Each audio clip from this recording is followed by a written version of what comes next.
सभी विद्यार्थियों को नमस्कार। अपने इस YouTube चैनल पर आपका स्वागत एवं अभिनंदन। हाँ तो विद्यार्थियों, आज हम राजनीति विज्ञान विषय से कक्षा 12th का एक महत्वपूर्ण पाठ देखने जा रहे हैं। तो आज का हमारा विषय है राजनीति विज्ञान कक्षा है 12th और आज का हमारा पाठ रहेगा पर्यावरण और प्राकृतिक संसाधन। तो देखते हैं पर्यावरण और प्राकृतिक संसाधन पाठ के प्रश्नोत्तर। सबसे पहला प्रश्न है, पर्यावरण के प्रति बढ़ते सरोकारों का क्या कारण है? निम्नलिखित में से सबसे बेहतर विकल्प चुनें। तो पर्यावरण के प्रति बढ़ते सरोकारों का क्या कारण है? निम्नलिखित में से सबसे बेहतर विकल्प चुनें। सबसे जो बेहतर विकल्प आपको लगे वो चुनना है। तो पर्यावरण के प्रति बढ़ते सरोकारों का क्या कारण है? क, विकसित देश प्रकृति की रक्षा को लेकर चिंतित हैं। ख, पर्यावरण की सुरक्षा मूलवासी लोगों और प्राकृतिक पर्यायवासियों के लिए जरूरी है। ग, मानवीय गतिविधियों से पर्यावरण को व्यापक नुकसान हुआ है और यह नुकसान खतरे की हद तक पहुंच गया है। घ, इनमें से कोई नहीं। तो पर्यावरण के प्रति बढ़ते सरोकारों को क्या कारण है?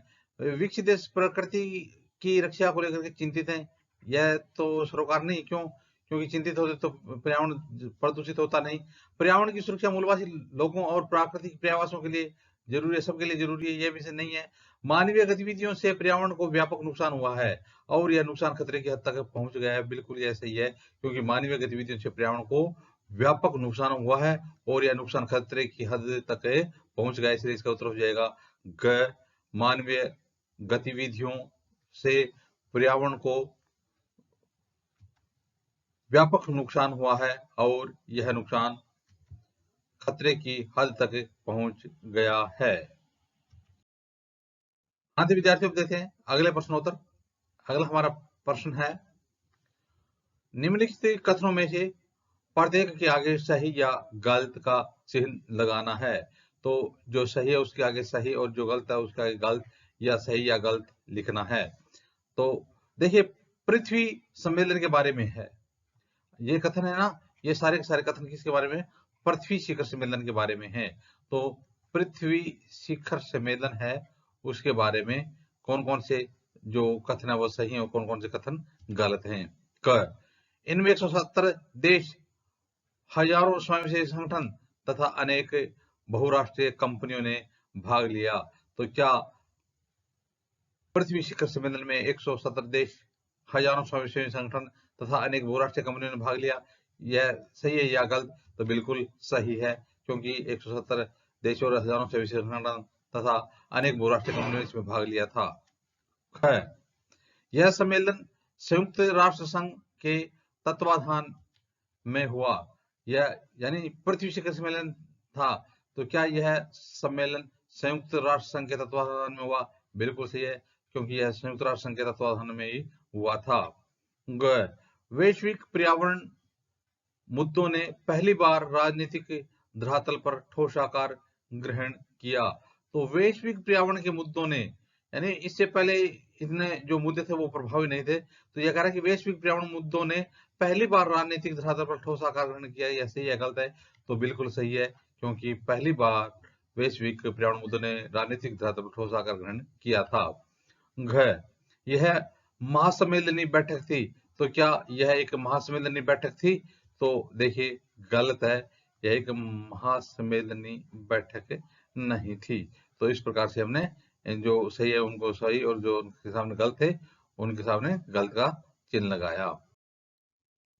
हाँ तो विद्यार्थियों, अब देखते हैं अगला प्रश्न।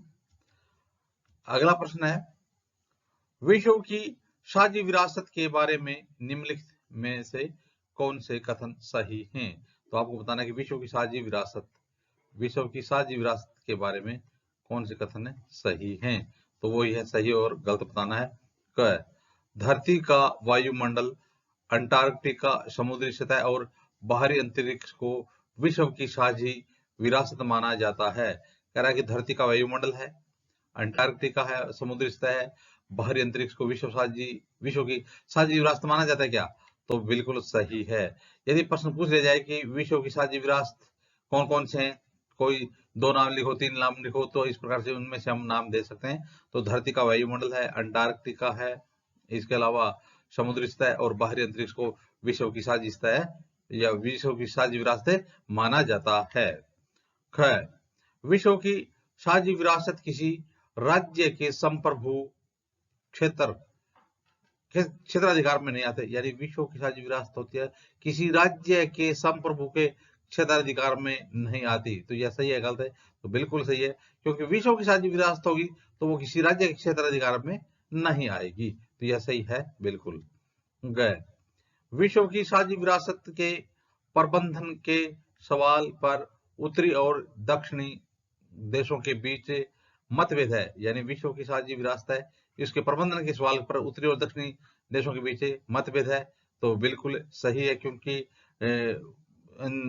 उत्तरी और दक्षिणी जो देश हैं वो इस पर एक मत नहीं है, क्योंकि जो देश विकसित देश है उस पर आरोप लगाया जाता है कि सबसे ज्यादा जो पर्यावरण है उसको विकसित देशों को नुकसान पहुंचाए, इसलिए उसकी भरपाई भी उसके द्वारा की जानी चाहिए। तो कहा कि विश्व की साझी विरासत के प्रबंधन के सवाल पर उत्तरी और दक्षिणी देशों के बीच मतभेद है। तो बिल्कुल सही मतभेद है। उत्तरी गोलार्ध के देश विश्व की साझी विरासत को बचाने के लिए दक्षिणी गोलार्ध के देशों से कहीं ज्यादा चिंतित हैं। कह रहा है कि उत्तरी गोलार्ध के देश है विश्व की साझी विरासत को बचाने के लिए दक्षिणी गोलार्ध के देशों से कहीं ज्यादा चिंतित हैं। सही है गलत है? तो गलत है, ज्यादा चिंतित है नहीं। उत्तरी गोलार्ध के देश विश्व की साझी विरासत को बचाने के लिए दक्षिणी गोलार्ध के देशों से कहीं ज्यादा चिंतित नहीं है। आदि विद्यार्थियों, अब देखते हैं अगले प्रश्नोत्तर। हमारा अगला प्रश्न है रिक्त स्थानों की पूर्ति करो। खाली जगह भरना है, रिक्त स्थानों की पूर्ति करो। तो देखिए पहला है सन खालिस्तान में पृथ्वी सम्मेलन हुआ था। तो पृथ्वी सम्मेलन कौन से सन में हुआ था? तो इसका उत्तर हो जाएगा 1992 में। पृथ्वी शिखर सम्मेलन कब हुआ था? 1992 में। पृथ्वी सम्मेलन कहाँ हुआ था? ब्राजील के रियो डी जेनेरियो में हुआ था। पृथ्वी शिखर सम्मेलन कहाँ हुआ था? 1992 में ब्राजील के रियो डी जेनेरियो में हुआ था। दूसरा है भारत ने 2 अक्टूबर 2016 को खालिस्तान जलवायु समझौते का अनुमोदन किया था। तो भारत ने 2 अक्टूबर 2016 को खालिस्तान जलवायु समझौते का अनुमोदन किया था। तो हो जाएगा पेरिस जलवायु समझौते का अनुमोदन किया था। कब? 2016 को। अगला रिक्त स्थान है भारत ने क्योटो प्रोटोकॉल यानी 1997 पर हस्ताक्षर किए। दोबारा देखना, भारत ने क्योटो प्रोटोकॉल पर हस्ताक्षर 1997 पर हस्ताक्षर किए और इसका सन खालिस्तान में अनुमोदन किया। तो हस्ताक्षर कब किए थे? 1997 में। अब कह रहा है इसका अनुमोदन कब किया था? तो 2002 में इसका अनुमोदन किया था। तो भारत ने क्योटो प्रोटोकॉल पर हस्ताक्षर कब किया? 1997 में। और इसका अनुमोदन कब किया था? 2002 में। अगला रिक्त स्थान विद्यार्थियों, तुर्की, सीरिया और इराक के बीच खालिस्तान नदी पर बांध बनाने को लेकर एक दूसरे से ठनी हुई है, एक दूसरे से झगड़ा चल रहा है। तुर्की, सीरिया और इराक के बीच खालिस्तान नदी पर बांध बनाने के लिए कौन सी नदी पर बांध बनाने के लिए एक दूसरे से ठनी हुई है? उस नदी का नाम बताना। तो वो है फ्रात। तो तुर्की, सीरिया और इराक के बीच खालिस्तान नदी पर बांध बनाने के लिए एक दूसरे से ठनी हुई है, फ्रात नदी पर बांध बनाने के लिए एक दूसरे से ठनी हुई है। अगला रिक्त स्थान है विद्यार्थियों, भारत ने ऊर्जा संरक्षण अधिनियम सन खालिस्तान पास किया। तो भारत ने ऊर्जा संरक्षण अधिनियम सन खालिस्तान पास किया 2001। भारत ने ऊर्जा संरक्षण अधिनियम 2001 के पास किया। हाँ विद्यार्थियों, अब देखते हैं अति लघुत्तरात्मक प्रश्न। अति लघुत्तरात्मक प्रश्न में हमारा पहला प्रश्न है साझी संपदा किसे कहते हैं? प्रश्न है साझी संपदा किसे कहते हैं? तो देखिए, जिन संसाधनों पर एक व्यक्ति की बजाय पूरे समुदाय का अधिकार होता है उसे साझी संपदा कहते हैं। तो साझी संपदा किसे कहते हैं? जिन संसाधनों पर व्यक्ति विशेष का अधिकार न होकर के पूरे समुदाय का अधिकार होता है उसे साझी विरासत कहते हैं। तो साझी विरासत किसे कहते हैं? जिन संसाधनों पर किसी एक व्यक्ति विशेष की बजाय पूरे समुदाय का अधिकार होता है उसे साझी संपदा कहा जाता है। दूसरा है वैश्विक तापवृद्धि करने वाले गैसों के नाम लिखिए।